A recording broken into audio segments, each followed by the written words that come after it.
The children in this facility were remarkably well behaved. When Ellie suddenly burst into loud tears, Rachel bent down beside her with a gentle smile and quickly soothed her.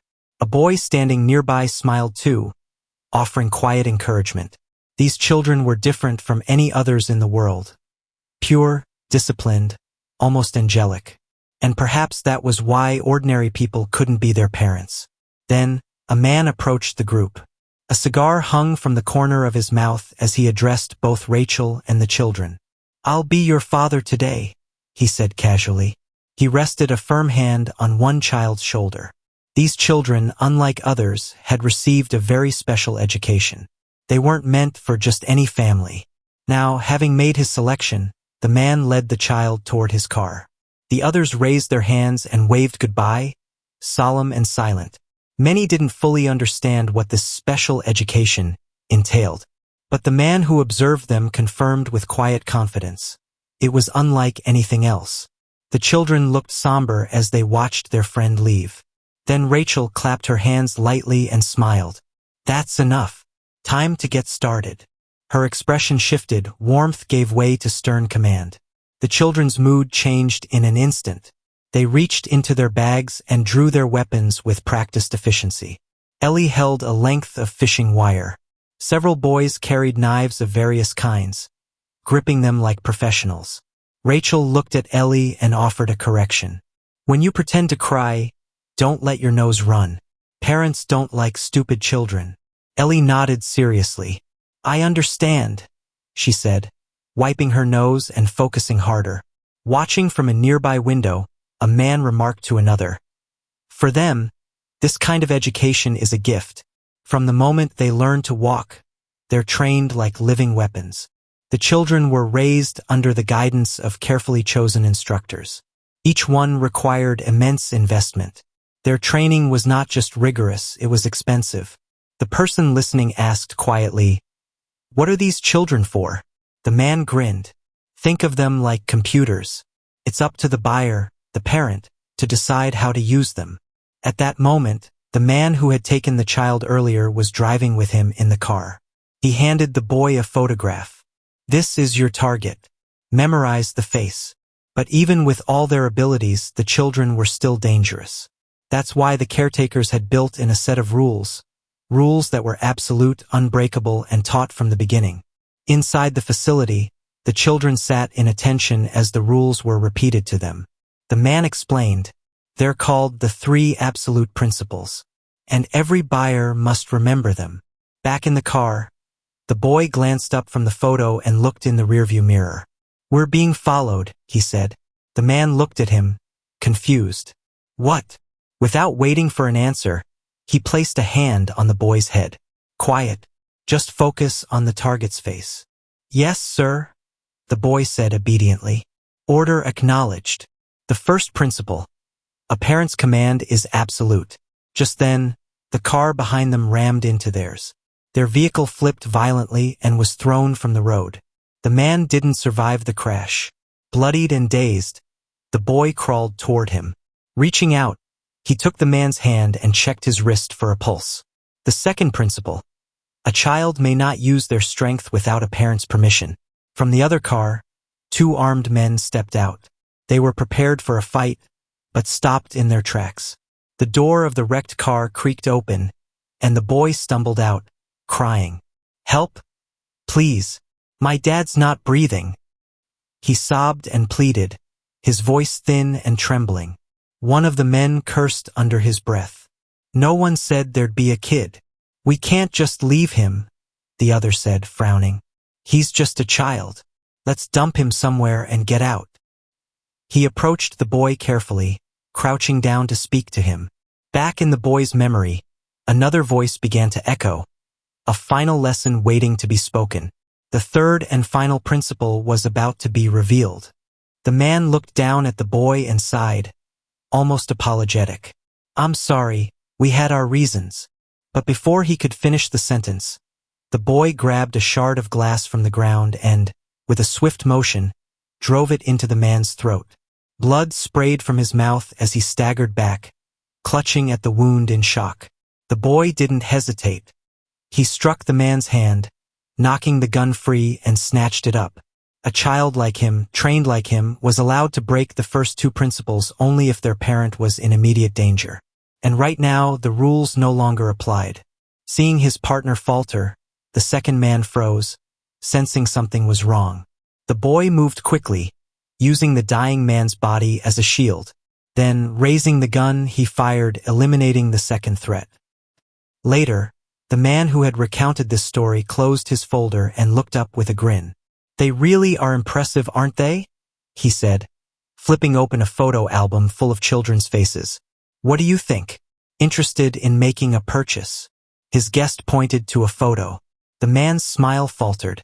That one," he said softly. He reached forward, touched the chin of the child in the photo with his fingertip, and sighed. "Unfortunately, that's not possible. That boy, he's our only failure." Sliding open a drawer, the man pulled out a thick folder, opened it, and spread out the child's profile. In terms of skill, he was unmatched. A true elite.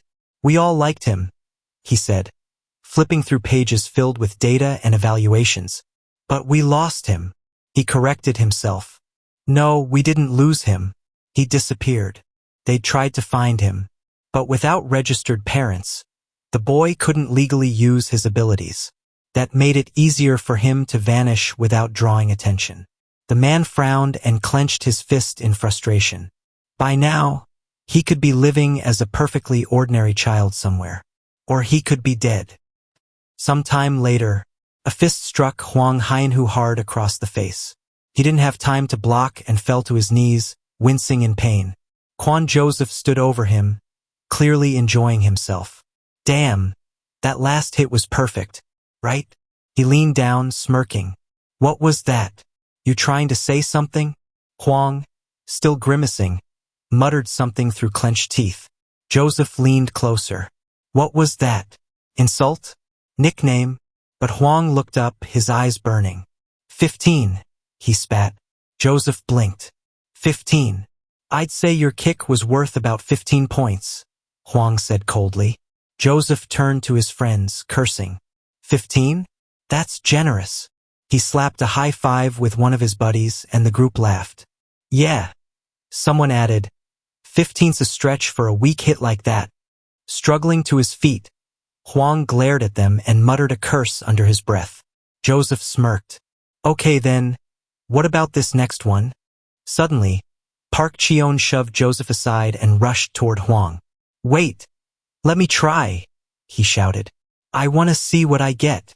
Clenching his fist, he stepped in front of Huang and asked eagerly, So how many points do I get? Joseph stepped back, brushing off his shirt with a crooked grin but didn't say anything. Huang rolled his eyes. Cheyenne, you're an idiot. Get lost. Cheyenne ignored the insult. What, you mean I'm a 52-pointer? He said, playing along. Hell no, Huang snapped. I said, get lost. Another bystander laughed. Did Huang really just kick Cheyenne out? Guess his scoring scale's pretty brutal. No, it's not that, said someone else. Maybe Huang's sensors are broken. Huang groaned inwardly. Here we go again, he cursed silently. He could take them all on if he had to. Joseph walked up to Cheyenne, calling his name. Hey, Cheyenne, what are you doing?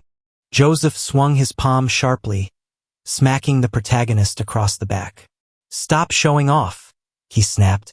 I was about to hit Huang, and you ruined it. Didn't you see that?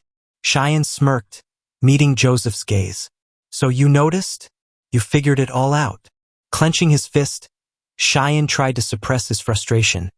This was getting serious. But then, flashing a thumbs up and grinning, he exclaimed, That punch? Easily worth 150,000 points. He nodded enthusiastically. What else would you expect from someone who studied overseas? The power. It's just on another level. Curious, he tilted his head. Say, how much do you think Joseph benches? 500 kilos? Or wait, since we're talking about the US, do I need to convert that into pounds? Joseph glanced over his shoulder with a scoff and an insult. Idiot. Then he turned and walked off. Cheyenne, buy me some cigarettes later. Got it. Cheyenne called after him. Menthol, he reminded himself. Joseph only smoked menthols.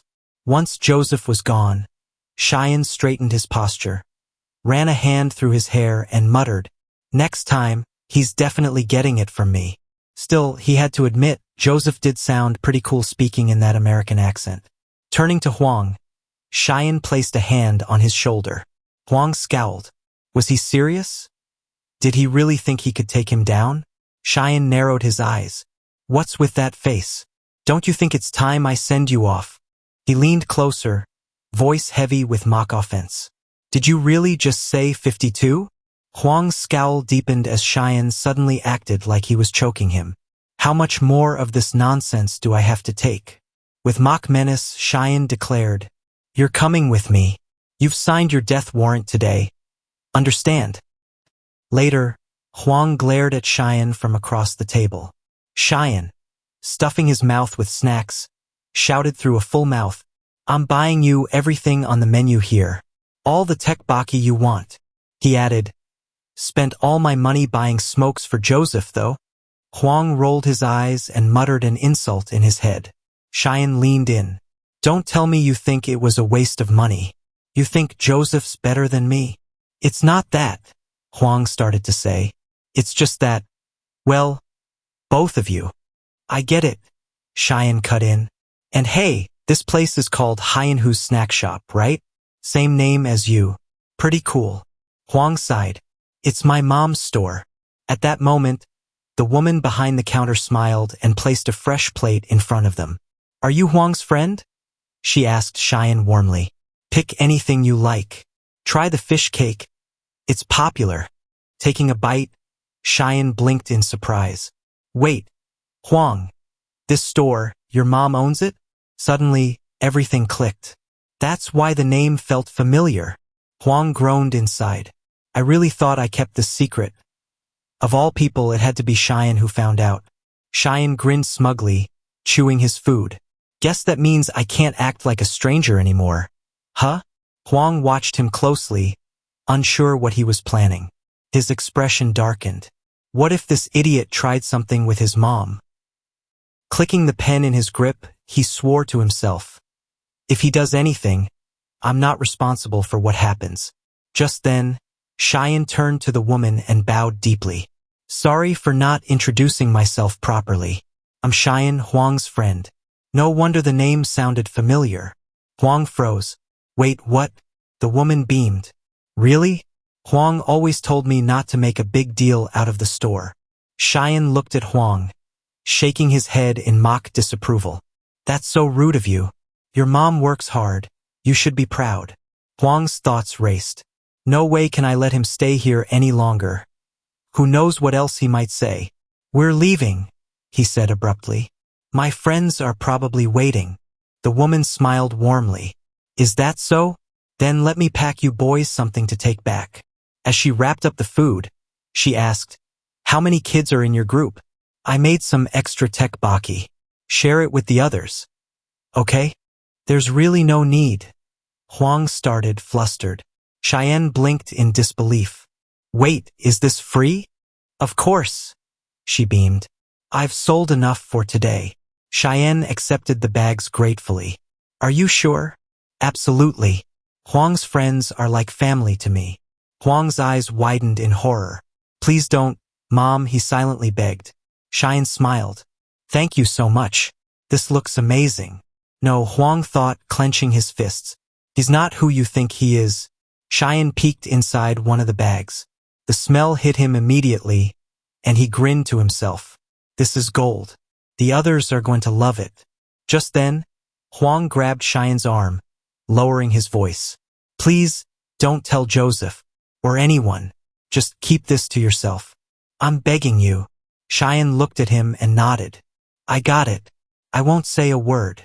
Then, turning to the woman, he said, Thanks again. I'll head out now.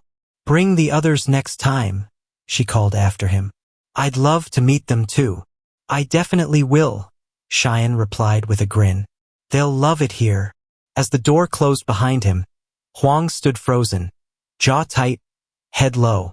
Then he turned to his mother. Why are you doing this? He clenched his teeth. Idiot. I told you to act like you didn't know me. I asked you not to do this. His voice cracked.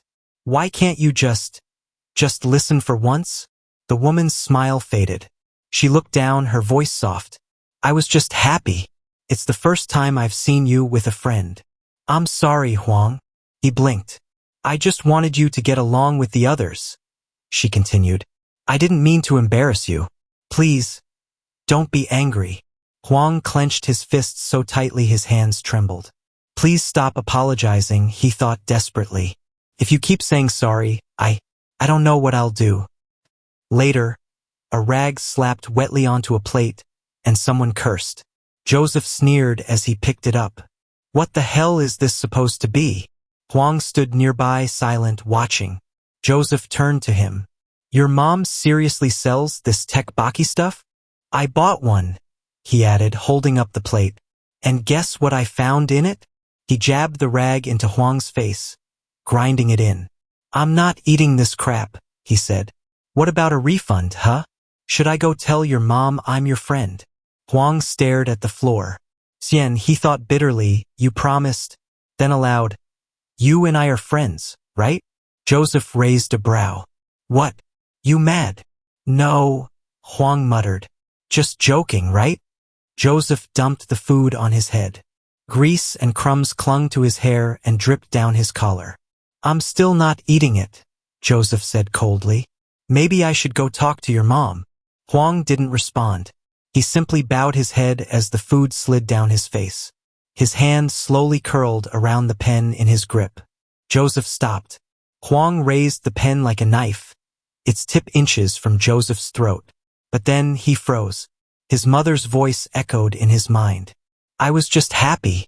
Please don't be mad at me. He trembled, and slowly he lowered the pen. Joseph stared at his shaking hand, stunned, completely unsure of what just happened. And that's where our video ends. Thank you so much for watching. If you enjoyed it, don't forget to like and leave a comment down below. And of course, if you haven't subscribed yet, hit that subscribe button and the bell icon so you're updated on our next content. Until the next video, take care always.